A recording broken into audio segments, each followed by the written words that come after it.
Salut à toutes et à tous, bienvenue dans cette nouvelle vidéo. Encore merci d'être de plus en plus nombreux à être abonnés sur cette chaîne. Bienvenue à ceux qui viennent de nous rejoindre sur le groupe Facebook qui continue de s'agrandir et qui devient très intéressant. Et aujourd'hui, j'ai décidé de vous parler de nouvelles sorties de parfums. Il y en a tellement, mais j'ai sélectionné parmi les plus intéressantes. Intéressant parce que c'est des parfums qui sont très bien faits ou parce que c'est des parfums qui n'ont pas été réussis ou c'est des parfums où il y a une forte demande en termes de review. Donc, du coup, j'ai choisi trois parfums. Donc, le premier, c'est le Tom Ford Vanille Fatal version 2024. C'est un parfum que je suis allé tester en magasin. Je me suis procuré un échantillon. Donc, j'ai testé, donc, dans un premier aspect, le caractère olfactif, les notes, ça me plaît, ça ne me plaît pas, dans quelle situation je vais l'utiliser. J'ai testé aussi la performance sur ce parfum-là. Donc, le Tom Ford Vanille Fatal, il y a déjà une version qui était sortie il y a plusieurs années. Donc, une version assez classique que moi, je n'avais pas forcément beaucoup aimé parce qu'il y avait un aspect assez trop cake sur celui-là. Je trouvais qu'il y avait d'autres vanilles beaucoup plus belles. Même chez Tom Ford, le Tobacco Vanille était magnifique. Donc, Vanille Fatal, le premier, j'ai pas forcément accroché. Donc, celui-là, c'est un parfum avec une ouverture safran coriandre. L'ouverture, elle est explosive, elle est très belle, mais tout de suite, même au niveau de l'ouverture, vous sentez cette très belle note de café qui est listée à note de cœur. Vous avez un aspect floral tel que de la narcisse, vous avez de l'orge, donc ce qui donne à ce parfum un aspect assez vert. En note de fond, on retrouve du cuir, on retrouve de la vanille de Madagascar, une note boisée, c'est de l'acajou et un peu de tabac. Le parfum, il est très harmonieux dans la globalité. En fait, c'est un parfum qui donne super bien. Il est très beau olfactivement. Là, il n'y a absolument rien à dire. Si vous êtes quelqu'un vous venez à peine de démarrer dans la parfumerie de niche, vous n'êtes pas allé chercher des vanilles beaucoup plus profondes, telles que Vanille Havane par exemple, telles que Aqua Easy Coro entre guillemets, c'est une vanille qui va vous paraître mais magnifique en fait. C'est un accord qui va vous paraître très beau. C'est un parfum qui est très joli. À titre personnel, on me l'offre. C'est un parfum que je vais porter très souvent parce que c'est agréable, c'est facile, c'est très bon pour le commun des mortels. Donc pour moi, c'est un parfum facile, assez joli, qui va plaire à beaucoup de gens à ce niveau-là. Et en termes de... Maintenant, pour vraiment les vrais amateurs de niche, ceux qui aiment Tom Ford, ceux qui aiment les vieilles versions de Tom Ford, on va dire les fans de Tom Ford, je ne suis pas sûr que ça soit un parfum entre guillemets qui va vous parler parce que je ne le trouve pas forcément révolutionnaire en fait. Je n'ai pas trouvé entre guillemets ça comme étant une... j'ai pas trouvé ça exceptionnel. Autant je trouve le Vanille Fatal version 2024 est plus beau que le vanille, entre guillemets. Il y a deux vanilles qui sont sorties. L'autre, en fait, c'est un peu, il y a un nom qui est très provocateur, donc j'ai pas du tout envie de rentrer dans ce jeu-là. Donc, du coup, parmi les deux vanilles, j'ai préféré celui-là, le Vanille Fatal, que je trouve beaucoup plus réussi que le premier. Mais dans la globalité, pour les vrais amateurs de niche, c'est pas un parfum qui va vraiment vous parler. C'est un parfum agréable, certes, mais c'est pas le parfum waouh. C'est pas un Tom Ford fucking Fabulous.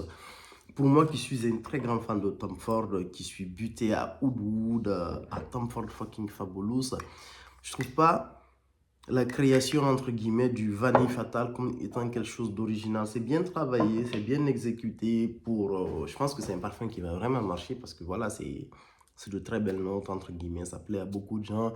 Et surtout, il y a un aspect un peu transversal, c'est que c'est un parfum que vous pouvez porter même en temps moins chaud, on va dire.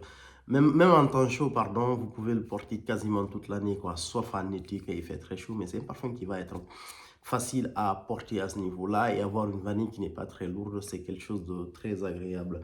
Donc, Tom Ford Vanille Fatal. En termes de tenue, j'ai lu des commentaires sur Fragrantica qui disent que le parfum ne tient pas. Ça, c'est pas vrai. Le parfum, il tient, je l'ai mis sur une veste, il tient plus d'une journée, clairement. Donc, ça a une très bonne tenue. Le sillage est assez modéré, donc c'est vraiment un parfum facile en fait. Mais c'est pas un parfum que je vais pas débourser de l'argent pour prendre le Vanille Fatal. Mais si on me l'offre, je le prends avec plaisir. Donc la deuxième sortie qui est très intéressante, mais que j'ai trouvé très belle, très bien travaillée, c'est un parfum de la maison BDK suite à l'ouverture du magasin parisien. Il y a eu un premier magasin de BDK à Paris, à la rue Saint-Honoré. Donc, c'était 312 rue Saint-Honoré. Donc, le parfum s'appelle 312 Saint-Honoré, ouais, qui reflète un peu l'adresse du magasin. C'est un parfum qui tourne on retrouve en fait des notes assez intéressantes. Pour moi, c'est un parfum qui renvoie entre guillemets, pour moi, c'est un parfum quand je le sens pour la première fois, pour moi, c'est un parfum de musc plutôt, et c'est un musc pour moi floral, on va dire, un musc un peu vert, c'est ce que ça m'évoque, sans même connaître les notes, mais les notes qui sont listées, même sur le carton, j'ai un échantillon que j'ai testé. Les notes qui sont listées, on a de la baie de rose de Madagascar, on a de la racine d'angélique, donc ce qui donne à ce parfum cet aspect vert. On a de la fleur d'oranger, la fleur d'oranger, elle est super présente. Moi, je pense que c'est la note qui domine le plus dans ce parfum. Mais la fleur d'oranger, c'est quelque chose d'assez fort d'habitude, c'est quelque chose d'assez présent, entre guillemets. C'est une note qui a tendance à prendre le dessus sur les parfums. On a de la fève tonka et de l'iris. Donc ces deux notes-là donnent à ce parfum un aspect très poudré, ajouté avec du musc blanc et de l'ambroxan. C'est vraiment un parfum pour moi de première. C'est un parfum de peau en fait. Quand vous le mettez sur la peau, il sent le propre. C'est quelque chose de très délicat. Et vous pouvez facilement faire du layering là-dessus. Je trouve que c'est une très belle sortie. Parfum facile, on va dire, dans les parfums très propres et efficaces. Ça me rappelle un peu, dans la même ambiance, il me rappelle Blanche de la maison Christian Dior, en fait. Si je devais choisir ces parfums propres que je peux facilement mettre sur une chemise blanche, je ne sais pas pourquoi je pense tout le temps à la chemise blanche, parce que j'aime ça. Mais c'est le parfum que je peux asperger facilement sur une chemise, on va dire, et sortir, quoi. Mais moi, ce type de parfum, je le porterai facilement tout seul parce que je trouve que c'est bien de porter des parfums doux comme ça parfois, sans pour autant les cacher par autre chose. Mais je trouve que c'est un parfum qui se prête facilement au layering. 312 rue Saint-Honoré. Allez voir la boutique, je trouve que c'est une boutique qui est assez jolie dans la globalité. Il y a de très belles propositions. Donc vous connaissez la marque BDK, j'ai déjà fait des revues sur cette marque, sur les parfums qui m'ont plu dans cette marque. N'hésitez pas à aller voir ces vidéos-là. La troisième sortie que j'ai trouvée très intéressante, que je suis allé tester en magasin, j'ai réussi à me faire remplir une petite fiole chez Sephora. C'est le Hermès H24, ça s'appelle le Vibe, ça s'appelle H24 Vive en fait. C'est des notes vertes entre guillemets. Je suppose que ça fait référence aux notes vertes. C'est Vibe Herbs, je crois. J'ai oublié le nom exactement. C'est Hermès Herbe Vive, pardon, excusez-moi. C'est Herbe Vive de H20, de la version H24 d'Hermès. Donc le parfum, je suis allé entre guillemets. Je m'attendais vraiment à une nouveauté. C'est Christine Nagel qui a réalisé ce parfum. Après, c'est un parfum où on retrouve en fait des notes vertes. Ça, c'est vraiment, c'est un ADN entre guillemets de cette ligne H24.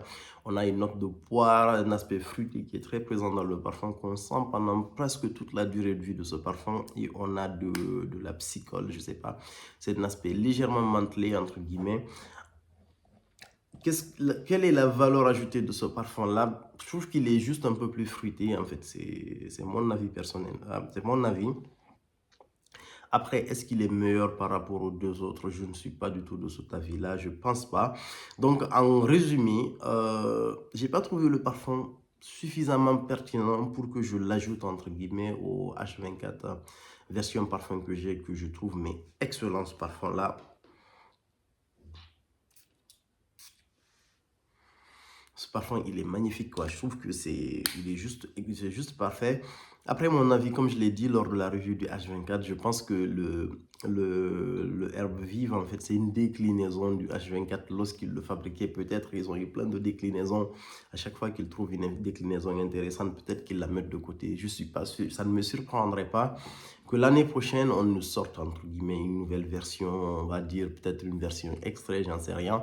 Moi, je m'attendais plus à une version parfum du H24. Ça, je l'aurais pris parce que ça, j'ai trouvé ça mais vraiment excellent. Donc, le H24 Herbe Vive, très joli parfum, assez facile. Mais si je n'avais aucun des trois H24, est-ce que je prendrais le nouveau qui est sorti? Non. Je pense que j'irai vers la version haute parfum. Est-ce que je prendrais le H24 Herbe Vive pour l'ajouter à celui-là? Je dirais non, je ne trouve pas forcément de valeur ajoutée. Si j'ai envie d'avoir plus de poire, j'ai pas mal de parfums avec des notes de poire dans ma collection. Je pourrais facilement faire un layering avec celui-là. Donc, en globalité, c'est tout seul le parfum pris à part, sans prendre en compte le H24 normal, l'eau de toilette, l'eau de parfum. Je trouverais que c'est un très joli parfum en fait que je pourrais prendre. Mais en sachant l'existence des deux autres versions, c'est pas un parfum que je prendrais pour ajouter en fait à ma collection. Voilà ce que je pense du H24 Herbe Vive. Il y a beaucoup de questions qui reviennent autour de ce parfum-là.